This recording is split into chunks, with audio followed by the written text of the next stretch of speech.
আরে কাড়াল তো পুরো একবার 100 রে আমাদের মতো পাইকা রইছে।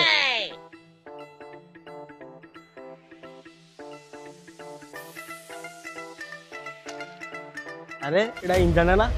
ইমরান এদিকে আয়। কিসের ডাক?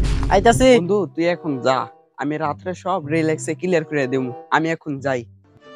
আমার বিয়ের কোনো খবর নাই, খালি কাল ডাহাডাহি ভালো লাগে না। কিরে তুই মনে মনে কি ভাবতাছ? না বা কিছু না। এদিকে আয়, এদিকে আয়। বা আমি আন্নার কাছে টাইতে চাইছিলাম। আমার কাছে কে?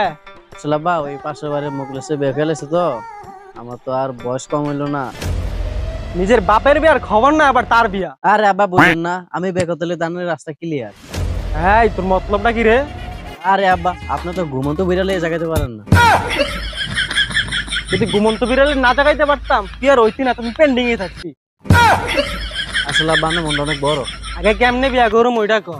আর আব্বা আমি যে মেয়েরে বিয়ে করুম না, হ্যাঁ আমি আর আম্মারে। ওর নানি রে। আমি এই বিয়া করতাম না। সত্যি আব্বা?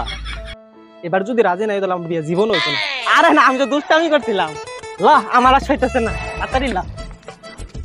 A few moments later. সুন্দর একটা বউ বিয়ে করে লইছি, সুন্দর কথা শুন। এটা টিকটক ভিডিও বানাবি।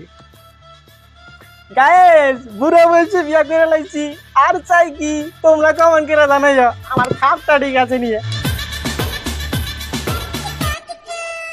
তোমার বিয়ে করার আমার একটাই উদ্দেশ্য, দিনে করুম টিকটক, রাইতে ভাঙুম ঘাট, পাবলিকের বুঝতেই দেবো না তুমি যেটা খেলার মা। তুমি অনেক একটা আসো, সময় হয়ে গেছে জায়গা।